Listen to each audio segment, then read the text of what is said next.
Welcome to the Deep Dive. We're going deep today with a film that I think most people will be pretty familiar with, but as always, we're going to find some interesting stuff, some hidden depths in The Lion King. Yeah. We're using excerpts from the Wikipedia page as our guide, so get ready to discover some behind-the-scenes stories, maybe some surprising facts, and hopefully a whole new appreciation for this classic. Oh, I think you'll come away with a whole new appreciation. I hope so. There's so much there you wouldn't believe it. So let's start with the origins. Okay. You would think for a Disney classic, the story behind it would be pretty straightforward. You would think. Right. But no, it's kind of a murky area. Interesting. There are a few different stories about how The Lion King came to be. Okay. One popular version is that Jeffrey Katzenberg, who was, chairman of Walt Disney Studios at the time, he came up with the idea while he was on a plane ride to Europe. Okay. The initial pitch was Bambi in Africa, so... Bambi with lions. Yeah, pretty much. What's funny? But that wasn't the only early concept. No, really? No, early versions of the story were wild, like completely different from what we ended up with. One version had lions fighting baboons. What? Yeah, and get this. Scar was the leader of the baboons in that version. Wow. And Timon and Pumbaa, can you believe this? They were Simba's childhood friends. No way. Yeah, it's like a completely different movie. Wow. It went through a lot of changes, a lot of development.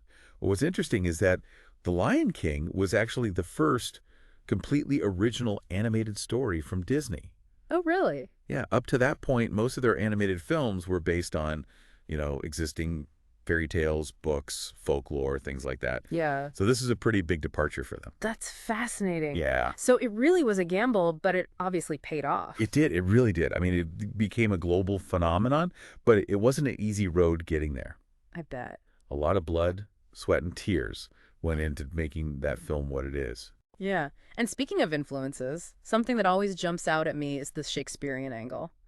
Like Hamlet on the African savannah. That's such a unique combination. It's pretty clever. Yeah. The writers definitely drew inspiration from Hamlet. Mm-hmm. You've got the betrayal, the quest for revenge. You've got a rightful heir trying to reclaim his throne. It's all there. Yeah. But they didn't just stop at Hamlet. They kind of wove in other influences as well. Right. So there are some elements of biblical stories like Joseph and Moses. Oh, interesting. Yeah, themes of exile and, becoming a leader. It's a really fascinating mix. So they took these classic elements and then created something new and exciting, which is pretty impressive. Very impressive. But we can't forget those iconic characters and, of course, the incredible voice cast that brings them to life. Oh, yeah, the voice acting is phenomenal. So James Earl Jones as Mufasa, I mean, that's just perfect casting. It's perfect. His voice has that incredible gravitas, and he just embodies that strength and wisdom of Mufasa so perfectly. Mm-hmm. And then, of course, you have Nathan Lane and Ernie Sabella as Timon and Pumbaa. Now, did you know that they were actually up for different roles at first? Yeah. They originally auditioned to be hyenas. Oh, wow. But then during recording session, they were just, messing around, improvising as hyenas together. Yeah. And the director saw their comedic chemistry, and they thought, wait a minute. These guys would be perfect for Timon and Pumbaa. Wow, what a lucky break for them and for us, because they're just perfect as that dynamic duo. They really are. And then there's Rowan Atkinson as Zazu. Oh, yeah. Did you know he almost didn't take the role? I did hear that. He was apparently hesitant because, he's known for his visual comedy. Right. He wasn't sure about voice acting, but it's so funny to think about now because Zazu's dry wit is such a great contrast to the other characters. Exactly. Okay, we've got to talk about Scar because Jeremy Irons as Scar is just amazing. The way he delivers those lines, that chilling, almost seductive voice. Oh, he's fantastic. He almost turned it down, though. Did you know that? No. Why? After his performance in Reversal of Fortune, which was, very intense and dramatic, he wasn't sure about taking on a more comedic role. Oh, I see. But the filmmakers really wanted him. They were so set on having him for Scar that they actually incorporated some of the nuances of that performance from Reversal of Fortune into Scar's character. Oh, wow. Yeah, so it gave him that extra layer of complexity, like a psychological edge that made him even more compelling. That's fascinating. So they essentially reworked the character to fit Jeremy Irons. They did. Talk about dedication. Yeah. But moving on to the animation itself, I mean, those wide shots of the Pride Land. Breathtaking. They're breathtaking. Yeah. And the way they capture the movement of the animals, it's just incredible. The animators on this film were incredibly meticulous. Yeah. Like they spent hours studying real animals, both in the wild and in zoos, to get the movements just right. Wow. They even brought in wildlife experts to advise them. That's amazing. So they really wanted to make sure that every detail was accurate. They did. Yeah. And it's that attention to detail, I think, that makes the film so visually appealing even today. Yeah. And the scenery, the Pride Lands, did they base that on a real location? Absolutely. It's based on actual landscapes in Kenya. Oh, wow. But they also drew inspiration from classic painters, like using light and color to create this world that felt both realistic and, fantastical at the same time. Right. It's very stylized. Yeah, it really does feel like you're transported to another world. Yes. And speaking of transporting you to another world, we have to talk about the wildebeest stampede. Oh, that scene. That scene is insane. How did they animate something like that back then? That was a massive undertaking. It was groundbreaking at the time because they used computers to create hundreds of individually moving wildebeests. Really? Yeah. This is years before, CGI became as commonplace as it is today. Yeah. So it was incredibly advanced for 1994. So The Lion King was pushing technological boundaries as well as artistic ones. It was. They used this system called CAPS, the Computer Animation Production System. And it took a team of animators, years, to develop this software and perfect the techniques needed to bring that scene to life. Wow, that's incredible. But it was worth it, wouldn't you say? Oh, absolutely. It's still one of the most visually impressive scenes in animation history. It's amazing. It's amazing, yeah. Absolutely. And of course, it's not just the visuals, right? The music plays a huge part in what makes The Lion King so unforgettable. You've got Elton John and Tim Rice composing some of the most iconic Disney songs ever. The music is integral to the film's success. You've got Circle of Life, Hakuna Matata, You Feel the Love Tonight.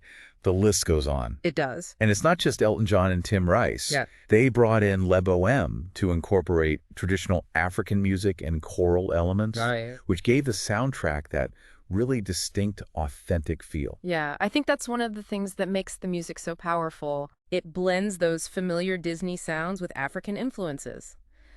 But I have to ask, though, about The Lion Sleeps Tonight. Oh, yes. Wasn't there some controversy surrounding that song? There was. It turned out that while the song was popularized in the 1960s, it was actually based on a song written in 1939 by Solomon Linda, Oh, okay. who was a South African musician. So it wasn't actually an original song for the film. No, it wasn't. And this actually led to a legal battle with Linda's family, who claimed that Disney hadn't properly acknowledged his work or compensated his estate. That's really unfortunate. Yeah. So it sounds like there were some complications. There were some complications. Yeah, but let's move on to the film's release. Okay. It was a massive hit. It became one of the highest grossing animated films of all time. It was. And here's something interesting. They did something really unusual before it went wide. They actually released it in only 2 theaters, one in Los Angeles and one in New York. Only 2 theaters. For a film that was practically guaranteed to be a blockbuster? I know, right? It seems counterintuitive, but it was a strategic move. Yeah. They wanted to build buzz, generate word of mouth, and anticipation. They knew that if the film got great reviews from those early screenings, word of mouth would spread like wildfire. And it did. And they were right.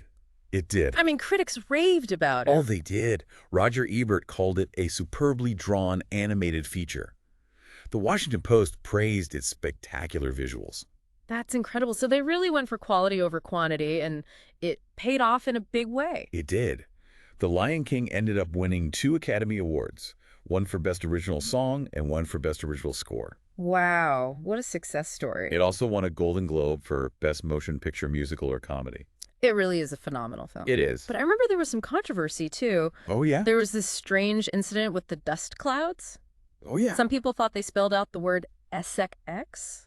The SX controversy. It was quite a stir at the time. It was, wasn't it? Some conservative groups were outraged, but the animators insisted that it was an innocent signature from the effects team, and it actually spelled SFX. SFX. Right. Sure, special effects. Special effects. Yeah, I remember that. That makes a lot more sense. Yeah. But, honestly, the fact that people were scrutinizing it that closely just shows how popular it was. It does. And that popularity has not faded. The Lion King has spawned a whole multimedia empire. It has. It's more than just a film. It's a cultural phenomenon.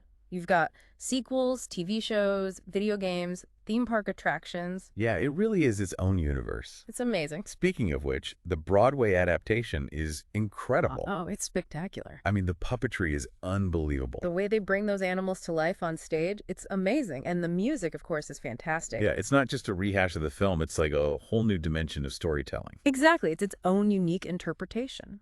And then there's the 2019 CGI remake. Yes, the remake. It was visually stunning, but it also sparked a lot of debate, didn't it? It did. Some people love the updated look, and some felt it lacked the charm of the original. Right. It definitely divided audiences. It did, but I think that's part of what makes it interesting, right? It sparks these conversations. Yes, yeah. It makes us think critically about what we value in these stories. Exactly. And speaking of debate, there's one more thing I think we need to address. The Kimba controversy. Ah, yes. The question of whether or not The Lion King was inspired by Kimba the White Lion. This has been debated for years. Yeah. There are definitely some similarities in the plot, the characters, even specific scenes. What are your thoughts on it? It's a really complex issue. The filmmakers behind The Lion King have always said they weren't familiar with Kimba during development. Right. But it's hard to ignore the similarities. It is. It's interesting, though, because the Tezuka Productions, the creators of Kimba, they chose not to pursue any legal action against Disney. Really? Yeah. They acknowledged the similarities, but ultimately decided not to make a big deal out of it. That's pretty amazing, actually, to just let it go like that. Yeah, it is. It's a very gracious move. And it kind of adds to the whole mystique of the controversy, doesn't it? It does. And even The Simpsons poked fun at the whole thing with that scene where Mufasa calls Simba Kimba. Oh, that's right. It's become such a well-known debate that it's even seeped into pop culture. It has, yeah. But, I think regardless of the controversy, both Kimba and The Lion King ultimately tell powerful stories about family, responsibility, and The circle of life. the circle of life, exactly. Yeah, and I think those themes are a big part of why The Lion King continues to resonate with audiences even decades later. Oh, absolutely. I mean, it's a story that speaks to something deep within us, something universal. It really is. It's a timeless tale. A timeless tale. And on that note, I think it's time to take a little break. Right. We'll be back in a moment to dive even deeper into The Lion King. Sounds good. Welcome back to the Deep Dive. We're continuing our exploration of The Lion King and all its layers. It's amazing how much there is to unpack. It really is. I mean, we've talked about the critical acclaim, the awards, but what solidified The Lion King as this cultural phenomenon is its reach, its legacy beyond the big screen. Right. We're talking sequels, TV shows, that incredible Broadway musical. I mean, It's practically its own entertainment ecosystem. it is. And each adaptation kind of adds a unique layer to the story, Right. expanding the world of The Lion King in new and interesting ways. I mean, like, the Broadway production, it's Oh, it's a masterpiece. a masterpiece. The puppetry, the stagecraft, it's breathtaking. I remember seeing it as a kid, Yeah. and I was just mesmerized by those animal puppets. They're incredible, aren't they? They're incredible. They really bring those characters to life in a whole new way. And the music. Don't forget the music. Oh, the music is fantastic. Yeah, it's not just a rehash of the film score. It's Sure. expanded. They've added new songs, new layers. They have. And it's become one of the longest running and highest grossing Broadway productions ever, which is That's incredible. incredible. It really Wow. speaks volumes about its impact. It does. It does. And then you have things like the spin-offs, Timon and Pumbaa, Oh, yeah. the TV series, which brought a whole new generation of kids into the Lion King universe. It's a whole different side of the story, right? Yeah. Focusing on that comedic duo, Right. you really get to delve deeper into their antics and their backstory. Yeah, I think that's what's so fun about these spin-offs. You get to see these characters in a different light. You do. And we can't forget about the direct-to-video sequels, Simba's Pride and The Lion King 112. Oh, the sequels. Yeah. I mean, they're not, maybe as critically acclaimed as the original, Right. but they introduce new characters, new storylines, and Keep the world alive. they keep that world of The Lion King alive for, younger viewers especially. And The Lion King 112, that was a fun one. Oh, that's a clever one. Because it retells the story from Timon and Pumbaa's perspective. Yeah, it's like getting that behind-the-scenes look at the making of a classic. Exactly. From their point of view. Yeah.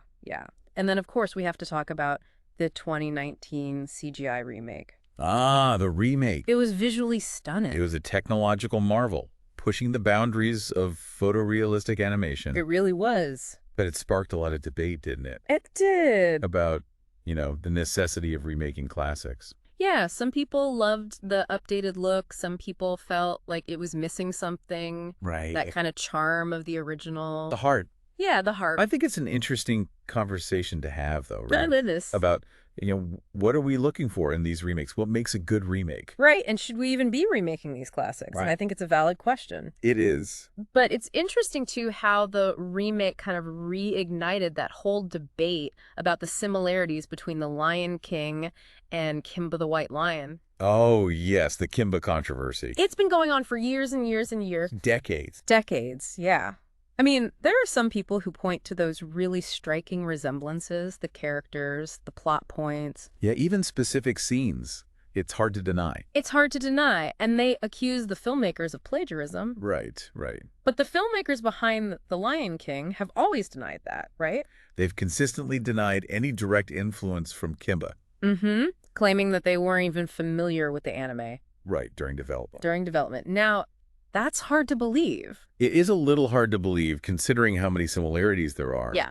But what's interesting is that Tezuka Productions, the creators of Kimba, they actually decided not to take legal action against Disney. Really? Yeah. That's very gracious of them. It is. Yeah. Despite acknowledging the similarities, they chose not to pursue a lawsuit, which I think speaks volumes Whoa. about, their perspective on the whole thing. It's very interesting. It is. And it also kind of adds to the mystery of it all, doesn't it? It does. It really does. The Kimba controversy will probably rage on for years to come. It probably will. And I mean, even The Simpsons referenced it, right? Oh, that's right. When Mufasa calls Simba Kimba. Yeah.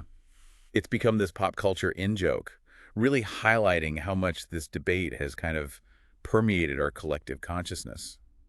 It's funny because it's such a serious topic, but then The Simpsons just throws it in there as a little aside. It's a very Simpsons thing to do. It is.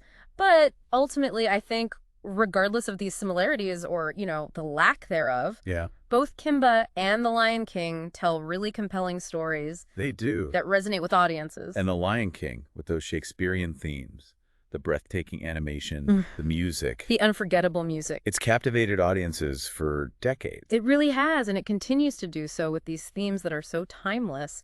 Responsibility, identity, the circle of life. And that begs the question. Mm. How do you think these themes are interpreted, experienced differently across generations? That's a good question. I mean, as a kid, I remember being drawn to the visuals. The colors, the animals, The animals, the characters. songs. The songs. But now, rewatching it as an adult, I find myself thinking more about those deeper messages. Yeah, those underlying themes of loss, responsibility, even the cyclical nature of life and death. It's like you're seeing it with new eyes. Exactly. Yeah. And I think that's what makes The Lion King so special. Yeah, It can be enjoyed on different levels, and it kind of grows with you as you get older. absolutely. So we've talked about, so much. The story, the characters, the animation. The music, the controversy. The music, the controversy, the cultural impact. It's remarkable how one film can generate so much discussion and analysis. It really is. It's amazing. It's a testament to The Lion King's enduring power as a story. Absolutely. And I think it's more than just the story, right? It's the combination of everything. The music, the animation, the voice acting, those characters. It all comes together to create this really special experience. It does. And I think that's why it transcends time and cultures. Yeah, absolutely. It's a true masterpiece of animation, a film that continues to entertain, inspire, and, provoke discussion, even after all these years. And there's always more to discover. But speaking of new perspectives, there's one aspect of The Lion King's legacy that we haven't really touched on. Its global reach. Oh, that's a good point. The Lion King is a global phenomenon. It is. It's gone way beyond its American origins. Way beyond. It's been embraced by audiences all over the world. Yeah, it's amazing to think how a story set in the African savannah could resonate with people all over the world. It really is. It just shows you the power of storytelling, right? Those universal themes like family, responsibility, finding your place in the world. It's something everyone can relate to, Absolutely. no matter where they come from. But they didn't just release the same film everywhere, right? No. They put a lot of effort into making The Lion King accessible to different cultures. Oh, really? Yeah. When it was first released, they dubbed it into 28 different languages. Yeah, that's a lot. And they even created a special Zulu version for South African audiences. A Zulu version. Wow, they really went above and beyond. They did. They wanted to make sure that each version, each dub, felt authentic and culturally relevant. Mm-hmm. So they hired local voice actors. Oh, cool. And they even adapted some of the songs and dialogue. Really? Yeah, to better reflect the cultural nuances of each region. That's amazing. So it wasn't just a straight translation. No, it was about making sure that each audience could experience the film Yeah. in a way that felt meaningful to them. That's fascinating. I never realized how much thought went into making it a truly global phenomenon. Yeah, and that effort really paid off. I mean, the film was a huge success internationally, I bet that. breaking box office records in a lot of countries. Wow. And it introduced a whole new generation to the beauty and diversity of African culture, which is, Yeah. a wonderful thing. It is. It is. And I think it also helped to foster a sense of, global interconnectedness. Right, because everyone was experiencing the same story. Yeah, but in a way that felt personal to them. Exactly. It's really quite remarkable. It is. I mean, it just adds another layer to the film's legacy. It's that after global impact. It shows you that stories have the power to transcend borders, to Mhm. connect us on this deeper level, Yeah. regardless of, language or culture, Well said. the power of story. So from its humble beginnings on a plane ride. Bambi in Africa, can you Oh, imagine? no. To its worldwide success Yeah. and this enduring legacy. It really has earned its place in history, I think. Oh, absolutely. I mean, The Lion King is a testament to the power of storytelling, to the importance of cultural representation, and these timeless themes that resonate with audiences of all ages. Yeah, I don't know about you, but I feel like after this deep dive, I have a whole new appreciation for this film. Me too. Yeah. It's a reminder that even a film that we think we know well Yeah. can still surprise us with its depth and its complexity. And it leaves us with so much to think about, doesn't it? Like how the film's themes resonate differently with each generation. Absolutely. And how its impact continues to, ripple outward, influencing everything from Broadway to pop culture. Absolutely. The Lion King is a story that will continue to be told and retold for generations to come. And I think its legacy is only going to grow stronger with time. I think so, too. It's a classic. It is a true classic. For a reason. Well, thank you for joining us on this deep dive into The Lion King. Yeah. Thank you for having me. We hope you enjoyed the journey as much as we have. And maybe you'll go back and watch it with fresh eyes. I know, I will. There's always something new to discover Absolutely. in The Lion King. Thanks for listening.